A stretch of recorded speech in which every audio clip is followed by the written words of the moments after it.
वह प्रेमिका से चांद और तारे तोड़कर लाने की बात करता था। वह अपनी उसे पलकों पर बिठाने की बात करता था। वह उसे दुनिया की सैर कराने की बात करता था।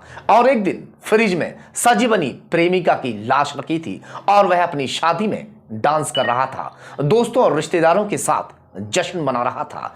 प्यार में मर्डर की आपने बहुत सी खबरें सुनी होंगी, जिसमें पीछा छुड़ाने के लिए पार्टनर का कत्ल कर दिया जाता है। राजधानी दिल्ली से श्रद्धा कांड के बाद ऐसा ही एक और मामला सामने आया है। यहां लिव इन में रह रहे साहिल ने प्रेमिका निक्की को अपनी शादी से महज 4 दिन पहले मौत के घाट उतार दिया और उसकी लाश को 4 दिनों तक फ्रीज में रखा। बात जनवरी 2018 की है। साहिल दिल्ली के उत्तम नगर में एसएससी एग्जाम की तैयारी करने पहुंचता है। यहां हरियाणा के झज्जर की रहने वाली निक्की भी डॉक्टर बनने के सपने लेकर मेडिकल की तैयारी करने के लिए पहुंचती है। दोनों उत्तम नगर में एक ही बस में अपनी अपनी कोचिंग में जाते थे। तभी दोनों की दोस्ती हो जाती है और धीरे धीरे दोस्ती प्यार में बदल जाती है। 1 महीने बाद साहिल ने ग्रेटर नोएडा के एक कॉलेज में ही डी फार्मा एडमिशन लिया। निक्की ने भी उसी कॉलेज में बीए में एडमिशन लिया। इसके बाद दोनों ग्रेटर नोएडा में लिव इन में रहने लगते हैं। दोनों के बीच सब कुछ अच्छा चल रहा था। इसी दौरान दोनों मनाली, ऋषिकेश, हरिद्वार, देहरादून समेत कई जगहों पर घूमने भी जाते हैं। कोरोना लॉकडाउन के वक्त दोनों अपने अपने घर चले जाते हैं, लेकिन जब वहां से लौट कर आते हैं तो फिर दोनों लिव इन में रहने लगते हैं।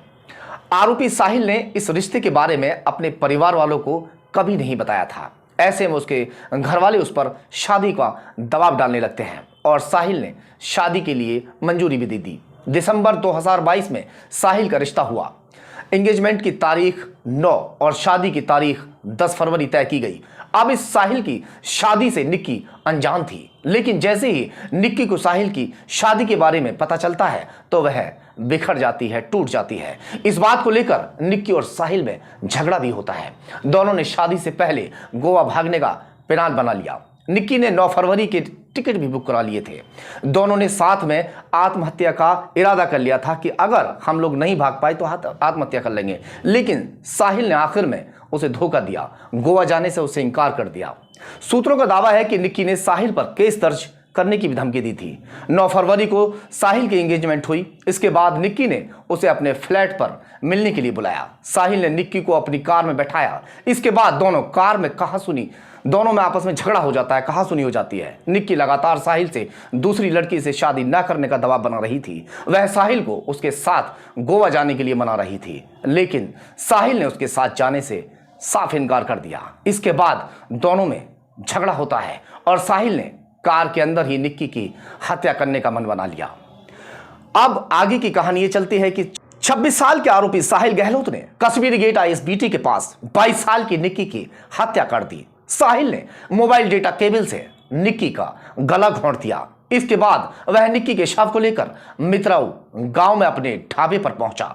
ढाबा काफी दिनों से बंद था। ऐसे में उसने निक्की के शव को ढाबे में रखे फ्रिज में छिपाने का फैसला किया। साहिल ने निक्की के शव को ढाबे के फ्रिज में छिपा दिया। हैरानी की बात यह है कि हत्या के बाद साहिल ने शाम को दूसरी जिंदगी की शुरुआत करने का फैसला भी कर लिया। उसने अपने घर वालों की मर्जी से 10 फरवरी को शादी की।